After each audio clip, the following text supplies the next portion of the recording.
अब जुगनुओं से काम मेरा हरगिज नहीं होगा, सूरज पकड़ के लाना है अपने मकान में।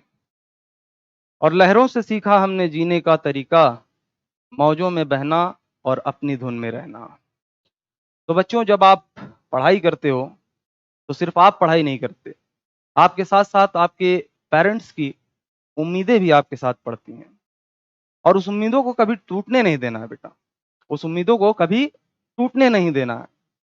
देखो, जीवन में एक बात हमेशा ध्यान रखना। क्या सर?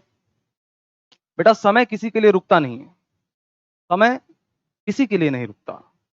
ठीक है? आज आप 10th में हो, कल आप 12th में होगे, उसके बाद आप ग्रेजुएशन में होगे। समय किसी के लिए नहीं रुकता, लेकिन समय को काटने वाले दो तरह के लोग होते हैं। समय हमेशा एक सा होता है और समय को काटने वाले दो तरह के लोग होते हैं। कैसे कैसे होते हैं लोग सर? पहले वो लोग जो बहुत सामान्य जीवन जीते हैं, जैसा कि 99% लोग सामान्य जीवन ही जीते हैं। सुबह उठे, अपना जो रोजमर्रा का काम किया और शाम को अपना सोने चले गए। कुछ ऐसे होते हैं जो नॉर्मल से थोड़ा सा हटके होते हैं बेटा, वो पॉइंट कुछ परसेंट में लोग होते हैं। उनका भी समय आज के 5 साल बाद कट ही जाएगा, लेकिन वो संघर्षशील जीवन जीते हैं। वो नॉर्मल लाइफ नहीं जीते हैं बेटा, वो अपने आप को किसी बाधाओं में बांध कर रखते हैं। जैसे आपके पास क्या है, फ्रीनेस है, आप जब जाएंगे अपने दोस्तों के साथ घूमने निकल जाएंगे, जब चाहेंगे कहीं टाइम पास कर लेंगे या कुछ गेम खेल लेंगे। लेकिन कुछ लोग ऐसे होते हैं बेटा, जो इस सब पबजी खेलने, गेम खेलने या टाइम पास करने, दोस्तों के साथ इधर उधर घूमने में ना लगा करके वो अपना टाइम कहाँ देते हैं? अपनी पढ़ाई में देते हैं। ठीक है? तो वो बच्चे ही जा करके आगे कहीं ना कहीं बड़ा करते हैं। ऐसे ही बच्चे जा करके आगे कहीं ना कहीं बड़ा करते हैं। अब देखो, कभी भी तुम हिस्ट्री उठा के देख लो बेटा, किसी की भी हिस्ट्री उठा के देख लो, महान वही बना है जिसका जीवन संघर्ष से भरा रहा है। जिसका जीवन आसान रहा है उसको कोई याद करने वाला नहीं रहा। जिसका जीवन संघर्षों से पूरा भरा रहता है, उसी को दुनिया बाद में याद करती है। ठीक है? अब इस पे ज्यादा बोलने के लिए कुछ नहीं है बेटा, आप समझदार हो, समझ गए होगे। अब 3 तरह के बच्चे होते हैं। एक तो बहुत कमजोर होते हैं पढ़ने में, दूसरे जो होते हैं वो थोड़ा एवरेज होते हैं, और तीसरे जो होते हैं वो टॉपर होते हैं। तो टॉपर की तो बात ही नहीं करना, वो टॉपर है, उसका वैसे ही बुद्धि का विकास काफी अच्छा हुआ, तो वो टॉपर है। अब आते हैं कमजोर बच्चे पे और एवरेज बच्चों पे। तो जो बहुत कमजोर है उसको तो बहुत मेहनत करनी पड़ेगी। ठीक है? उसे भी मेहनत करनी पड़ेगी, और उसके सराउंडिंग में जो लोग हैं उसके साथ साथ उसको भी आगे लाने के लिए मेहनत करनी पड़ेगी। ज्यादातर ये देखा जाता है बच्चों कि एवरेज बच्चे मिलते हैं। अब वो एवरेज क्यों है? एवरेज क्या इसलिए है क्योंकि उसको ईश्वर ने उसी तरीके से बना के भेज दिया, या बनाने वाले उसी तरीके से बना के भेज दिया? नहीं बेटा, वो एवरेज अपने कुछ ना कुछ रीजन से है। जैसे कोई टॉपर है तो क्यों टॉपर है? क्या उसका बुद्धि उसी तरीके से बन के आया है कि वो टॉपर ही रहेगा? नहीं बेटा, ऐसा कुछ हो सकता है कि कोई बच्चा बचपन से ही बहुत ज्यादा, मतलब पैदाइशी बहुत ज्यादा उसके अंदर प्रतिभा हो, लेकिन ज्यादातर बच्चे कैसे टॉपर बन जाते हैं? वो अपनी कंसिस्टेंसी से बनते हैं बेटा। एवरेज बच्चे ही जो होते हैं, अगर अपने ऊपर बहुत फोकस कर लें, बहुत ज़्यादा मेहनत कर लें, कंसिस्टेंट रह लें, डेली अपना सारा जो रूटीन है उसको फॉलो करें, इधर उधर की बातें ना करें और काम पे फोकस करें, अपने पढ़ाई पे फोकस करें, वो कहीं ना कहीं एवरेज बच्चे क्या कर जाएंगे? टॉपर बन जाएंगे। और मैं तो कहूंगा वो सुपरसीड भी कर सकते हैं। अब सुपरसीड क्या होता है सर? जैसे 3 वर्ड होता है बेटा, एक तो सक्सीड हो जाना, मतलब सफल हो जाना। एक क्या होता है? एक्सीड हो जाना, अपने से ऊपर वाले की बराबरी कर लेना। और सुपरसीड का मतलब होता है कि अपने से ऊपर वाले के भी आगे चले जाना। समझ में आया होगा बेटा मेरी बातें? चलो, ऐसी बातें होती रहेंगी, बहुत सारी बातें करनी है। तो स्टार्ट करते हैं अपना आज का पहला लेक्चर, जिसका नाम है class 10th chemical reactions and equation, lecture 1। और हमारे बैच का नाम रहेगा बेटा, जैसा कि आप सब जानते हो कि हम लोगों के सारे लेक्चर किस नाम से रिलेटेड होते हैं? सारे बैच किस नाम से रिलेटेड होते हैं बेटा? आग के नाम से। तो ये अंगारा बैच है हम लोगों का। केमिस्ट्री में आपको अंगारा बैच के नाम से आप इसको जानेंगे। ठीक है बेटा? और मैं आपका mentor, chemistry mentor Hussain sir. Definitely you all know me. Okay, so let's move ahead. Okay बेटा, so what we have to cover in this chapter, तो थोड़ा सा ग्लिम्स ले लेते हैं। सबसे पहले इंट्रोडक्शन देखेंगे, और इसके बाद characteristics of chemical reactions, then after chemical equations के बारे में हम लोगों को देखना है, balancing of chemical reactions, chemical equations, ये हमारा मेन एक टॉपिक होगा। और इसके बाद आएगा to make a equation more informative, ये भी एक इंपॉर्टेंट टॉपिक है इसमें। और टाइप्स ऑफ केमिकल रिएक्शंस, जिसमें आपको कई तरह के रिएक्शंस, केमिकल रिएक्शंस मिलेंगे, डिकम्पोजिशन रिएक्शन मिलेगा, कॉम्बिनेशन रिएक्शन मिलेगा, रेडॉक्स रिएक्शन मिलेगा, है ना। ये सब कई तरह के अलग अलग रिएक्शंस हम लोगों को पढ़ने हैं। फिर इसके बाद इफेक्ट ऑफ ऑक्सीडेशन और reduction, effects of oxidation reaction in everyday life, ये हम लोगों का एक मेन टॉपिक होगा। तो क्या सर बस इतना ही पढ़ना है? नहीं बच्चे, ये तो मेन टॉपिक्स का नाम दिया हमने। इसके अलावा हम लोग एकदम डीप स्टडी करेंगे, ठीक है ना, बहुत अच्छे से पढ़ेंगे एकदम। आप लोग एकदम पेशेंस के साथ धीरे धीरे हमारे साथ चलिए। तो केमिकल रिएक्शन अगर पूछा जाए बेटा आपसे क्या होता है, तो जनरली आपको ये समझ में आएगा कि दो केमिकल को मिला दीजिए, सर रिएक्शन हो जाती है। तो बेटा मैं आपको जो डेफिनेशन बताने जा रहा हूँ वो आप ध्यान से समझो। ये हो सकता है बुक में इस तरीके से ना दिया हो जिस तरीके से मैं बता रहा हूँ, लेकिन आप जो है इसको समझ लीजिए। तीन तरह की रिएक्शन आपके पास होती है, एक फिजिकल रिएक्शन, और दूसरी होती है केमिकल रिएक्शन, और तीसरी रिएक्शन जो होती है बेटा वो न्यूक्लियर रिएक्शन होती है। तो न्यूक्लियर रिएक्शन के बारे में हम लोग को 12th तक नहीं पढ़ना है। हम लोग दो तरह की रिएक्शन देखते हैं, एक फिजिकल रिएक्शन और दूसरी केमिकल रिएक्शन।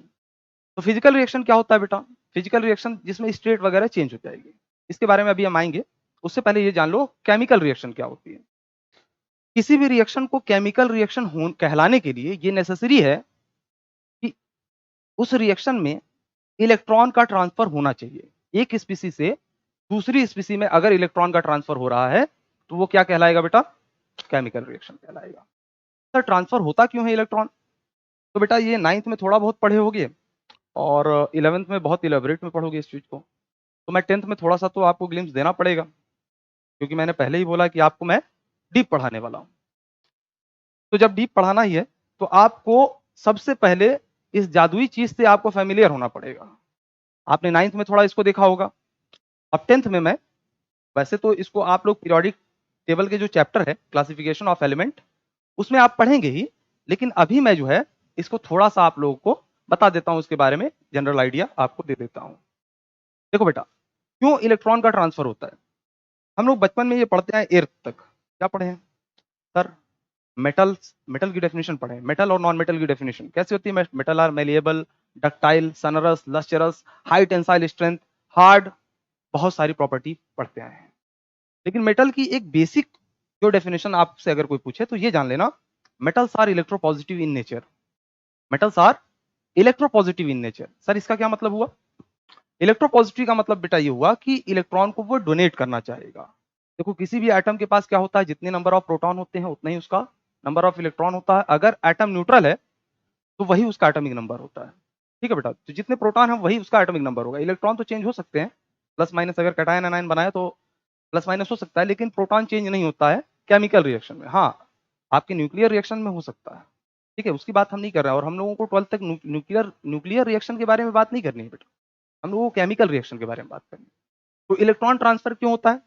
मेटल्स जो होते हैं वो इलेक्ट्रॉन को डोनेट करना चाहते हैं। Metals are electropositive in nature and non metals are electronegative in nature, मतलब उनको इलेक्ट्रॉन की भूख होगी तो मेटल देना चाहेंगे, नॉन मेटल लेना चाहेगा, लेकिन कितना मेटल देना चाहेगा और कितना इलेक्ट्रॉन नॉन मेटल लेना चाहेगा ये इस बात पर डिपेंड करता है कि इलेक्ट्रॉनिक कॉन्फ़िगरेशन में उसका, जो इलेक्ट्रॉनिक कॉन्फ़िगरेशन हम लिखते हैं उसमें नोबल गैस की तरह कितने इलेक्ट्रॉन देने या लेने के बाद इलेक्ट्रॉनिक कॉन्फ़िगरेशन नोबल गैस की अटेन कर ले रहा है। अब हो सकता है ये बात तुमको थोड़ा सा बाउंस कर जाए अभी, लेकिन ये 11th में काफी इलेबोरेट में पढ़ाया जाता है, लेकिन मैं 10th में ही तुम्हें प्रॉमिस करता हूं बेटा कि ये इलेक्ट्रॉनिक कॉन्फ़िगरेशन जो आप 9th 10th में पढ़ते हो उससे कहीं ज्यादा बेहतर वे में आपको मिल जाएगा इसी चैनल आग पर और इसी अंगारा बैच में, ठीक है बेटा। उसमें मैं आऊंगा किसी दिन, ठीक है। अभी आप ये जानो कि मेटल क्या होते हैं और नॉन मेटल क्या होते हैं, पीरियोडिक टेबल में ये कहाँ रहते हैं। तो ध्यान से देखो बेटा, ध्यान से देखो, ये पहला ग्रुप है, ये दूसरा ग्रुप है। ग्रुप क्या होता है सर? वर्टिकल जो हमारे कॉलम है उसको हम ग्रुप बोलते हैं। टोटल मेरे पीरियोडिक टेबल में, जो हमारा मॉडर्न पीरियोडिक टेबल है उसमें 18 ग्रुप्स होते हैं। ग्रुप्स क्या? 1 2 3 4 5 6 ऐसे आप जब करके गिनोगे तो 18 ग्रुप्स आएंगे और 7 पीरियड्स आएंगे बेटा। 1 2 3 4 5 6 7। 7 क्या होते हैं बेटा? हॉरिजॉन्टल रोज, जिसको हम लोग क्या बोलते हैं? पीरियड्स बोलते हैं। सर यहाँ तो 8 9 दिख रहा है। तो बेटा ये एफ ब्लॉक के एलिमेंट्स हैं। एफ ब्लॉक के एलिमेंट आगे चल के आप देखोगे तो हमारा पीरियोडिक टेबल इस तरीके से 2D में नहीं होकर के 3D में होता है। ये जो एफ ब्लॉक के 14 14 एलिमेंट इधर दिख रहे हैं बेटा, यहाँ पे 15 15 दिखा है, लेकिन मैं बताऊंगा ये कैसे 14 14 होगा। ये लैंथेनाइड एंड एक्टिनाइड सीरीज होते हैं, इसके पीछे एलिमेंट्स रखे जाते हैं। ठीक है, हमारा पीरियोडिक टेबल 4 ब्लॉक में डिवाइडेड है। ये दो, पहला जो 2 ग्रुप दिख रहा है बेटा, इसको एस ब्लॉक बोलते हैं। इधर जो 6 ग्रुप है उसको पी ब्लॉक बोलते हैं। बीच में जो डी ब्लॉक 10 ग्रुप है उसको डी ब्लॉक बोलते हैं, और नीचे वाले को हम लोग एफ ब्लॉक बोलते हैं बेटा। ठीक है, ऐसा क्यों बोलते हैं सर? ब्लॉक वाइज क्यों रखा गया है? बेटा केमिस्ट्री में अगर एक साथ सबको पढ़ना पड़ता, ब्लॉक वाइज नहीं रखते, तो काफी प्रॉब्लम होती पढ़ने में। ठीक है बेटा, आपको समझ में आएगा धीरे धीरे मैं क्या कहना चाह रहा हूँ। ब्लॉक में इसलिए रखा जाता है बेटा, कोई भी एलिमेंट क्यों एस ब्लॉक का है, क्यों पी ब्लॉक का है, क्यों डी ब्लॉक का है, क्यों एफ ब्लॉक का है, ये इस बात पर डिपेंड करता है कि उस एलिमेंट की इलेक्ट्रॉनिक कॉन्फ़िगरेशन लिखते समय लास्ट इलेक्ट्रॉन किस सबसेल में इंटर हुआ। अब ये अभी तो इलेक्ट्रॉनिक कॉन्फ़िगरेशन मैंने समझाया नहीं आपको, तो बहुत ज्यादा इस पे परेशान होने की बात नहीं है बच्चे।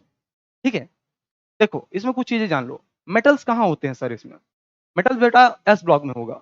एस ब्लॉक के जो hydrogen, lithium, sodium, potassium, rubidium, caesium, beryllium, magnesium, calcium, strontium, barium, radium, ये सारे जो दिख रहे हैं बेटा, इसमें हाइड्रोजन को छोड़ करके बाकी सब मेटल है। ठीक है, हाइड्रोजन को छोड़ करके बाकी सब मेटल है। डी ब्लॉक में आप आओगे तो कंप्लीट मेटल, कोई नॉन मेटल है ही नहीं। एफ ब्लॉक में आओगे तो पूरा का पूरा मेटल है। और पी ब्लॉक जो 13 ग्रुप से स्टार्ट होता है, इसमें आपको मेटल, नॉन मेटल और मेटलॉइड तीनों मिलते हैं। तो सर मेटल, नॉन मेटल और मेटलॉइड तीनों मिलते हैं, तो होता कहाँ है ये बेटा? होता कहाँ है? देखो, ये boron, silicon, germanium, arsenic, antimony, tellurium और एस्टाटीन, ये जो तुम्हारे हो गए वो मेटलॉइड होते हैं। मेटलॉइड के नीचे जो भी होंगे पी ब्लॉक में, चाहे gallium, indium, tin, thallium, lead, ये सारे के सारे क्या होंगे बेटा? मेटल होंगे। और मेटलॉइड्स के ऊपर ये जो जितने भी होंगे वो क्या होंगे बेटा? नॉन मेटल्स होंगे। तो नॉन मेटल्स बहुत कम नंबर में होते हैं। पीरियोडिक टेबल में जब आप जाओगे 118 एलिमेंट में से नॉन मेटल बहुत कम होते हैं नंबर में। ठीक है, लेकिन उनका एवरीडे लाइफ में बहुत ज्यादा इंपॉर्टेंस है। ऐसा नहीं है कि वो नॉन मेटल कम है तो हमारे डेली लाइफ में जरूरत नहीं। ये जो कार्बन है ना, नॉन मेटल है बेटा। ये कार्बन की अलग से हम लोग केमिस्ट्री पढ़ते हैं। केमिस्ट्री में 3 ब्रांचेस है, आगे चल के आप देखोगे 11th में जैसे जाओगे और 12th में जाओगे तो फिजिकल केमिस्ट्री, ऑर्गेनिक केमिस्ट्री और इनऑर्गेनिक केमिस्ट्री, 3 केमिस्ट्री की ब्रांचेस मिलेंगी आपको। समझ में आ रहा है बात? तो कार्बन की केमिस्ट्री जो है वो अलग से पढ़ते हैं। कार्बन कंटेनिंग कंपाउंड को ऑर्गेनिक केमिस्ट्री में पढ़ा जाता है। हमारी बॉडी जो बनी है बेटा, हमारी बॉडी खुद किसकी बनी है? उसमें कार्बन की, जो भी ऑर्गेनिक चीजें हैं, जो भी लिविंग थिंग है, उसमें कार्बन से ही वो बना होता है। और भी चीजें होंगे, बहुत सारी चीजें होंगी, लेकिन कार्बन से वो बनता है। ठीक है बेटा, तो ऑर्गेनिक केमिस्ट्री में ये सब हम लोग आगे देखेंगे। और कुछ बात कर लेते हैं सर, सबसे ज्यादा इसमें मेटलिक कौन होता है, सबसे नॉन मेटलिक कौन होता है, ये सब छोटी मोटी बातें हैं। सीजियम सबसे ज्यादा मेटलिक होता है, फ्लोरीन सबसे ज्यादा नॉन मेटलिक होता है। ठीक है बेटा, और ये फ्रांसियम, रेडियम जो नीचे दिख रहा है ना बेटा, ये रेडियो एक्टिव एलिमेंट्स होते हैं। इसके बारे में बहुत ज्यादा हम लोगों को बात नहीं करनी है। अब हम लोग चलते हैं अपने मेन टॉपिक पे। जो हमको जनरल इंट्रोडक्शन देना था इसके बारे में थोड़ा बहुत दे दिए हैं, आगे हम और चीज बात करेंगे। देखो बेटा, मेटल क्या होगा ना, मेटल इलेक्ट्रॉन देगा ताकि वो अपने से पास वाले ये जो नोबल गैस है ना, नोबल गैस मतलब आदर्श गैसेस जो हैं, उनकी तरह इलेक्ट्रॉनिक कॉन्फ़िगरेशन पाले, इसलिए मेटल देना चाहेगा। नॉन मेटल इसलिए इलेक्ट्रॉन लेना चाहेगा कि अपने से करस्पॉन्डिंग जो सबसे नजदीक वाला नोबल गैस है उसकी तरीके की इलेक्ट्रॉनिक कॉन्फ़िगरेशन वो अटेन कर ले। ठीक है बेटा, तो अब एक चीज और जान लो, अगर मेटल है और नॉन मेटल है, मेटल और नॉन मेटल कहीं मिल करके बॉन्डिंग करके जुड़ते हैं बेटा, उसको बोलते हैं आयनिक बॉन्ड या इलेक्ट्रोवैलेंट बॉन्ड। 9th में ये चीजें आप लोगों ने पढ़ी होगी। नॉन मेटल कहीं बनता है, जुड़ता है, तो उसको कोवेलेंट बॉन्ड बोलते हैं, वो शेयरिंग से बनता है। मेटल इलेक्ट्रॉन देता है, नॉन मेटल लेता है, इलेक्ट्रोस्टैटिक्स फोर्स ऑफ अट्रैक्शन हो जाता है, दोनों के बीच में एक पॉजिटिव चार्ज एक नेगेटिव चार्ज होगा। और नॉन मेटल जैसे Cl2, I2 और O2, N2, ये सब क्या है बेटा? ये सब आपके कोवेलेंट बॉन्ड होते हैं। NaCl, KCl, RbCl, KBr, Ki, ये सारे जो है आयनिक बॉन्ड है। ठीक है बेटा, चलो हो गई, बहुत सारी बातें हो गई। अभी इसके बारे में हम लोगों को आगे बहुत पढ़ना है। क्लासिफिकेशन ऑफ एलिमेंट्स में हम लोगों को बहुत सारे इसमें पढ़ना है। 10th में ही आपके ये एक चैप्टर है क्लासिफिकेशन ऑफ एलिमेंट्स। ओके, चलो बेटा, अब कुछ पॉइंट्स देखते हैं हम लोगों के केमिकल रिएक्शन एंड इक्वेशंस के। Chemical reactions are the process in which new substances with new properties are formed. Chemical reaction होती क्या है? अभी तो आपने बताया सर कि इलेक्ट्रॉन के ट्रांसफर से बनने वाले होने वाला कोई भी रिएक्शन हो जिसमें इलेक्ट्रॉन का ट्रांसफर हो वो केमिकल रिएक्शन होती है। वो तो हमने आपकी समझ के लिए बताया ताकि आपका कॉम्प्रहेंसिव हो जाए। ओके, चलो बेटा, केमिकल रिएक्शन क्या है? जिसमें नया सब्सटेंस नई प्रॉपर्टी के साथ बनता है। सर इसका क्या मतलब है? इसका मतलब एक बार आप हमें समझा दें तो उचित होगा, तो समझा देते हैं बेटा। जैसे देखो, हाइड्रोजन, हाइड्रोजन एक गैस है, ठीक है? हाइड्रोजन क्या है? एक गैस है। चलो, हाइड्रोजन जो है एक गैस है। Might colour is not visible to you, चलो व्हाइट ही लेते हैं बेटा।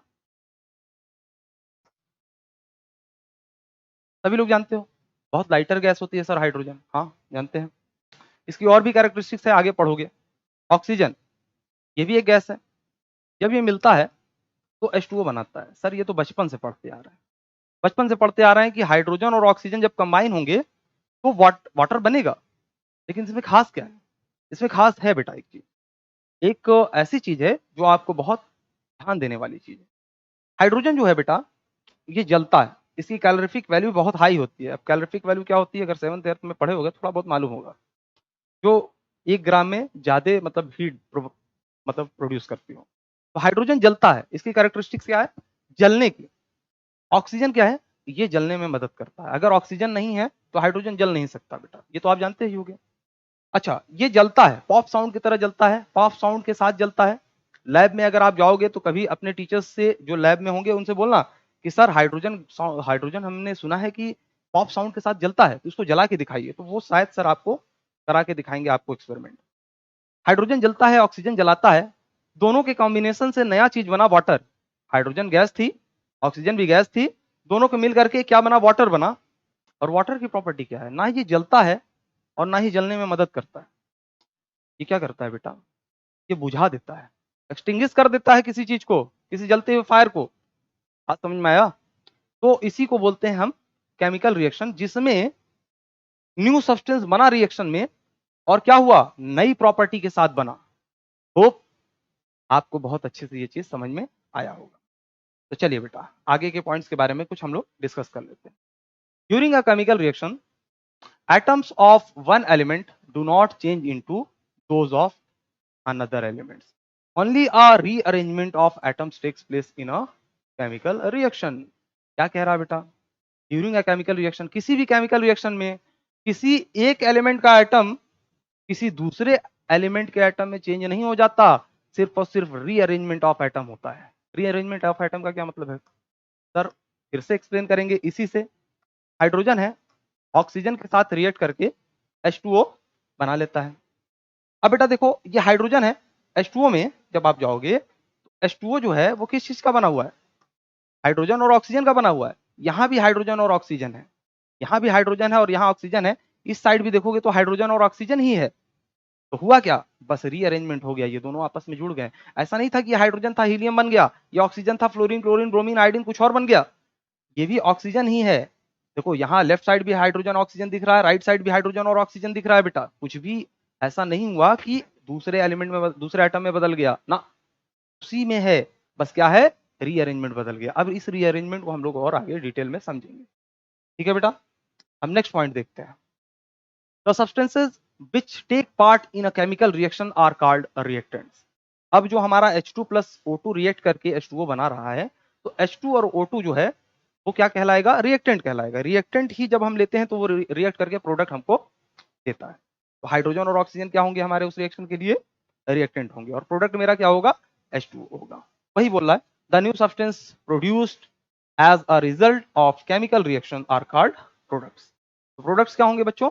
जो उस केमिकल रिएक्शन के द्वारा मिलेंगे हमको प्रोडक्ट। बाद में दो ऑक्सीजन और हाइड्रोजन को मिलाया तो फिर क्या निकला हमारे पास? वाटर निकला, वही हमारा प्रोडक्ट है बेटा। ठीक है सर, इतनी बातें आपकी हमें समझ में आ गई। अब कुछ और बातें कर लेते हैं बच्चे। क्या बात करेंगे sir? In a chemical reaction reactants are transform into products. Sir यही बात तो अभी आपने बताई है कि किसी भी रिएक्शन में रिएक्टेंट्स किस में कन्वर्ट होता है बेटा? प्रोडक्ट में। ये तो विधि का विधान है, जब रिएक्टेंट रिएक्ट करेगा तभी तो प्रोडक्ट देगा। क्या बेटा? द प्रोडक्ट्स दस form have properties which are entirely different from those of the reactant। तो जो प्रोडक्ट बनता है वो पूरी तरीके से रिएक्टेंट से अलग होती है उसकी प्रॉपर्टी। ये भी हम लोगों ने कुछ डिस्कस कर लिया है। इसके बारे में थोड़ा सा समझ लो, डीप अंडरस्टैंडिंग ले लो क्या हो रहा है। देखो, when magnesium ribbon heated it burns in air with dazzling white flame to form magnesium oxide। आप जब लैब में जाओगे, अपने लैब में आपके पास मैग्नीशियम का वायर रखा होगा, ठीक है ना। उस वायर को थोड़ा सा काट लो। काटने के बाद ये टोंग होता है, ये भी लैब में मिलेगा आपको। टोंग में उसको दबा लीजिए। टोंग में इस तरीके से आप दबा लीजिए। टोंग में लेने के बाद इसको कैंडल या बंसन बर्नर या आपके पास स्पिरिट लैंप होगा, आपके लैब में कुछ भी हो, स्पिरिट लैंप हो, बंसन बर्नर हो, उसको जला करके इस मैग्नीशियम रिबन को, जो कि छोटा सा था, इसके पास आपको ले जाना है। लेकिन उससे पहले एक काम करना है। उससे पहले क्या करना है, इस मैग्नीशियम रिबन के ऊपर बेटा एक देखोगे ब्लैक ब्लैक सा लेयर आ जाता है। ब्लैक ब्लैक सा लेयर आ जाता है, उस लेयर को आपको रिमूव करना पड़ेगा। तो सर रिमूव कैसे होती है? सैंड पेपर देंगे सर, सैंड पेपर से आप उसको साफ कर लेंगे, वो लेयर आसानी से निकल जाएगी सैंड पेपर से। फिर उसके बाद आप इसको कैंडल के पास थोड़ा देर रखेंगे, या स्पिरिट लैम्प के पास, या आपके पास जो है बंसन बर्नर अगर हो तो और बेहतर है, इसके पास ले जाएंगे थोड़ी देर के लिए। तो उसके बाद ये जलेगा, बहुत ही डेजलिंग, बहुत चमकदार जो है इसकी रोशनी होती है बेटा, बहुत ज्यादा ये चमक प्रोड्यूस करता है, ठीक है ना। उस चमक के साथ जलता है ये, ठीक है। तो हुआ क्या, हुआ यहाँ ये बच्चे कि जो मैग्नीशियम था, मैग्नीशियम ने ऑक्सीजन के साथ रिएक्ट करके क्या बना लिया, MgO बना लिया, और बहुत ढेर सारी हीट इसने प्रोड्यूस कर दी। ठीक है बच्चे, मैग्नीशियम ने ऑक्सीजन के साथ रिएक्ट करके क्या कर लिया, MgO बना लिया, और ढेर सारी हीट इसने प्रोड्यूस की।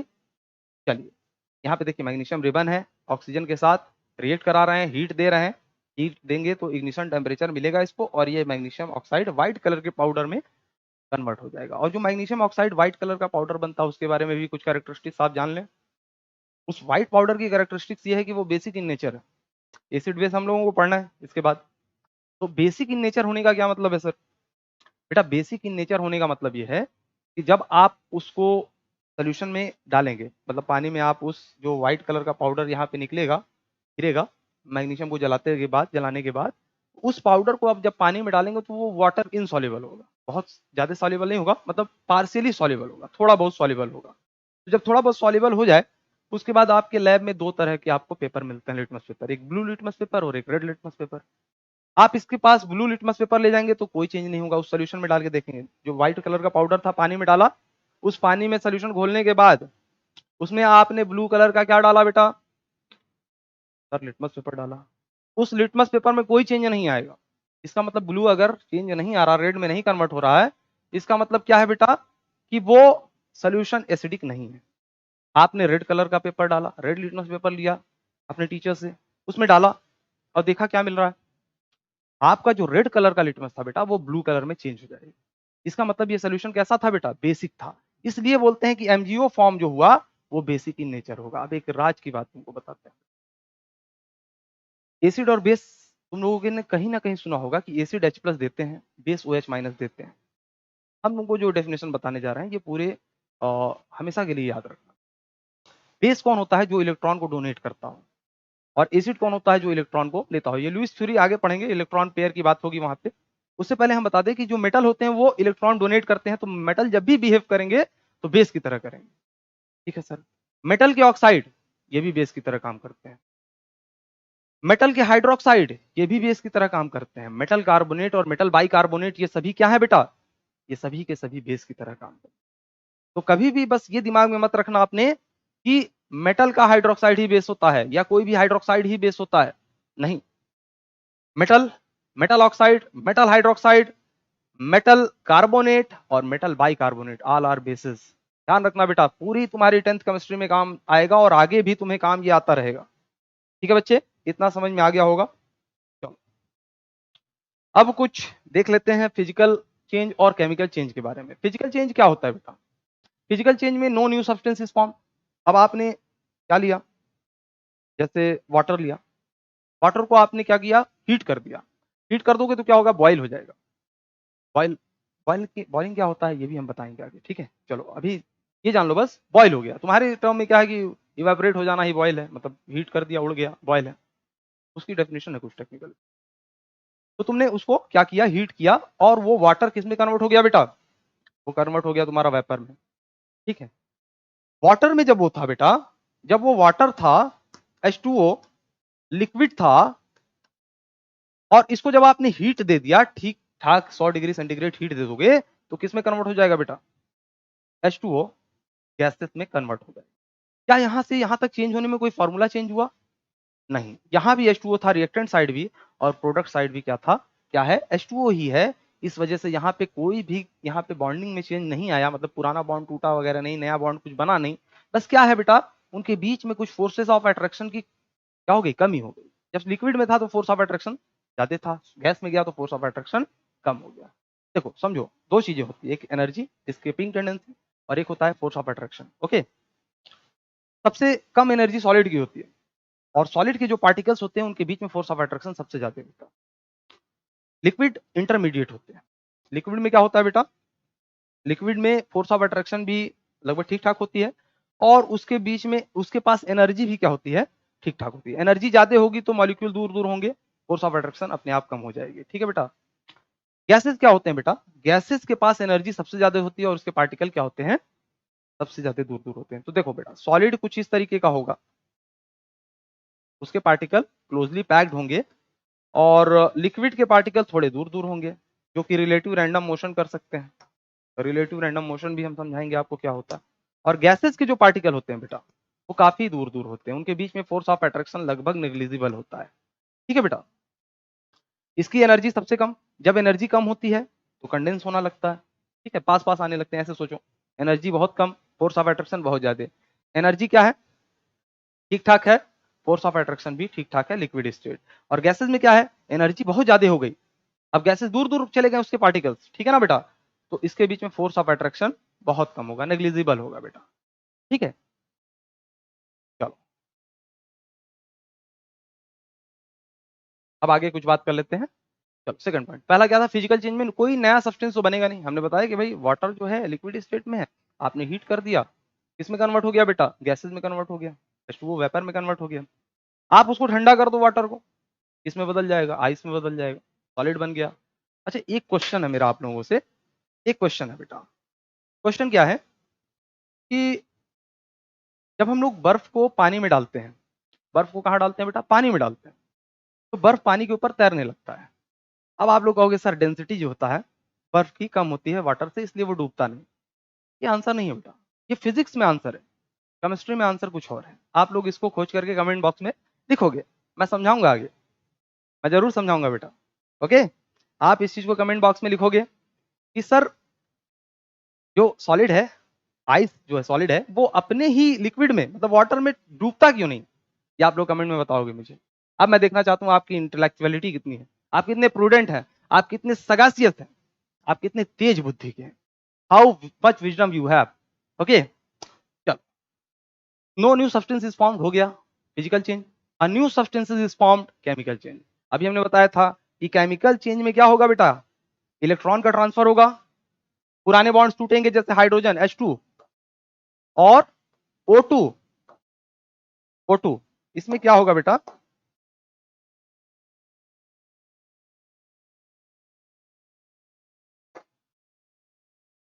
इसमें क्या होगा बेटा, चलो ऐसे बनाते हैं, ऑक्सीजन डबल बॉन्ड ऑक्सीजन, इसमें पुराने बॉन्ड टूटेंगे, पुराने बॉन्ड टूटेंगे और नया बॉन्ड का फॉर्मेशन होगा, मतलब हाइड्रोजन ऑक्सीजन से इस तरीके से जुड़ जाएगा।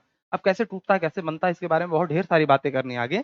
मतलब ये जो बॉन्ड है नथिंग बट इलेक्ट्रॉन का जो है शेयरिंग होता है, यहाँ पे इलेक्ट्रॉन कहीं ना कहीं इससे टूट करके इसके साथ जुड़ जाता है। अब बैलेंसिंग वगैरह भी करना हम लोगों को आगे सीखना है। ठीक है बच्चे, चलो गुड। तो क्या हुआ, फिजिकल चेंज वो चेंज है जिसमें कोई भी नया सब्सटेंस नहीं फॉर्म होता है, no new substance is form. और केमिकल चेंज वो होता है जिसमें नया सब्सटेंस फॉर्म हो जाता है। ओके बच्चे, चलो सेकंड पॉइंट है, it is a temporary change. Physical change क्या होता है बेटा, ये टेम्परेरी चेंज होता है बच्चे। फिजिकल चेंज क्या है, टेम्परेरी चेंज है, और केमिकल चेंज क्या है, इट्स परमानेंट चेंज। ओके, बात समझ में आई मेरी। टेम्परेरी क्या सर, अरे भाई वाटर लिया उसको ठंडा किया, आपने क्या बना लिया, आइस बना लिया। आइस को फिर से आप हीट दे दोगे, वाटर में बदल जाएगा। वाटर को आपने हीट कर दिया, वो इवेपोरेट हो गया। अब वो बादल में जा करके जब कंडेंसेट होगा, ठंडा होगा और प्रेशर उसके ऊपर क्या होगा, देखो बेटा प्रेशर और टेम्परेचर इसी का खेल है सारा। फेज बदलने में प्रेशर और टेम्परेचर का खेल, आगे और चीजें सीखोगे मैं बताऊंगा, ठीक है बेटा। तो टेम्परेरी चेंज है, फिजिकल जो चेंज होता है वो टेम्परेरी चेंज होता है, और केमिकल चेंज होता है वो परमानेंट चेंज होता है, मतलब नया सब्सटेंस ही बन गया। भाई हाइड्रोजन और ऑक्सीजन से H2O बना दिया, अब कहो कि H2O में से सर हाइड्रोजन और ऑक्सीजन तोड़ के फिर से अलग करने कर पाओगे? नहीं, उसका भी कुछ प्रोसेस होता है बेटा। अभी आपके बहुत सारे मेथड्स पढ़ने हैं, ठीक है ना। बाद में आप 12th में देखोगे इलेक्ट्रोकेमिस्ट्री एक चैप्टर है, उसमें यही पढ़ते हो कि जो रिएक्शन नहीं होने वाली है उसको कैसे करा देंगे, उसको इलेक्ट्रिसिटी से पास करके करा देंगे, ठीक है बेटा। चलो, इट इज इजिली रिवर्सिबल। जो फिजिकल चेंज होता है वो इजिली रिवर्सिबल होता है। वही चीज, वही बात हुई घूम फिर के। इजिली रिवर्सिबल क्या है भाई, लिक्विड है उसको आइस बना दिया, आइस को फिर से आपने वाटर में चेंज कर लिया तो रिवर्सिबल है। लेकिन केमिकल चेंज इरिवर्सिबल है। इरिवर्सिबल का मतलब क्या है, जनरली इरिवर्सिबल है। ऐसा नहीं कि आप इसको सर्वभौम सत्य मान के चलोगे और ये रिवर्स होगी ही नहीं, ऐसा नहीं मानना है बेटा। रिवर्स होगी, लेकिन उसके लिए कुछ कॉम्प्लिकेटेड प्रोसेस का आपको फॉलो करना पड़ेगा, हो सकता है आप ना कर पाओ, किसी मेथड से होता हो, ठीक है ना। इट इज यूजुअली इरिवर्सिबल का मतलब यह है कि नया सब्सटेंस बन जाएगा। कुछ भी ले लो आप, कोई भी रिएक्शन ले लो उठा करके, H2 plus I2 gives us HI, ठीक है। H2 plus N2 gives us NH3। अब हाइड्रोजन आयोडीन से रिएक्ट करके हाइड्रोजन आयोडाइड बना लिया, हाइड्रोजन नाइट्रोजन से रिएक्ट करके अमोनिया बना लिया। अब जब नया चीज बन गया बेटा, तो आप फिर से कहो कि ये अमोनिया चल हाइड्रोजन दे बेटा, नहीं देगा, नहीं देगा ये। नाइट्रोजन से कहो, फिर से अमोनिया से कहो चलो नाइट्रोजन दो, नहीं देगा।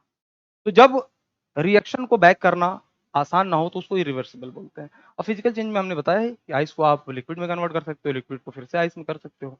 तो पानी, वाटर, ये सब क्या है बेटा, चेंज होते रहते हैं, इंटर कन्वर्टेबल है। तो physical change is temporary change and chemical change is permanent change. तो बच्चों, मैं आपसे ये नहीं कहने जाऊंगा कि हमारा चैनल सब्सक्राइब करें, लाइक करें या कुछ करें, ये तो आपकी जिम्मेदारी है। आपको कुछ ज्ञान मिलेगा तो ये चीज करना ही पड़ेगा, ठीक है बच्चों। तो ये आपकी मर्जी है। वैसे आगे आप लोग और अच्छे अच्छे कंटेंट्स पाते रहेंगे, बस आप लोगों का प्यार चाहिए। बाकी ज्ञान का भंडार हमारे इस आग चैनल में मिलने ही वाला आपको। तो मुस्कुराते रहें, मस्त रहें, एकदम खुश रहें। और याद रखना बेटा, मंजिलें मिल ही जाएंगी भटकते ही सही, गुमराह तो वो हैं जो घर से निकले ही नहीं। आप मेहनत करोगे तो मंजिल ना मिले, ऐसा हो ही नहीं सकता बेटा, ठीक है। Okay, bye.